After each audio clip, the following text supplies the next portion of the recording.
Assalamualaikum. Temu kita lagi dengan menu dekat kita. Hari ini daging masak merah alatai. Okey, bahan risai kita bawang holland, carrot dengan cili besar merah kita potong. Kemudian kita ada bawang dah kita mesin.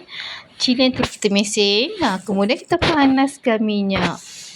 Untuk kita nak tumis kita punya bawang yang telah kita kisar halus.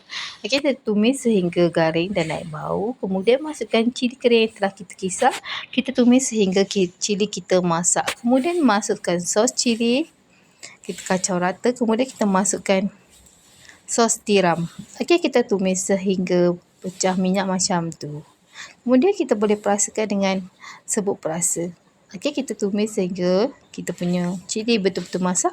Yang ni daging ni jangan tanya kenapa merah. Dah nama pun daging masak merah. Kita bubuh pewarna makanan sedikit. Macam ala-ala Thai macam gitu. Okey, kita tumis. Daging kita dah rebus siap-siap. Kita bubuh pewarna, kemudian kita masukkan. Kemudian kita masukkan air rebusan daging. Untuk kita nak bagi kita punya daging lembut sedikit. Walaupun kita dah rebus, kita nak jadi dia basah-basah macam tu. Okey, kita masak. Kemudian kita masukkan carrot dengan bawang holland, cili merah yang telah kita potong tadi.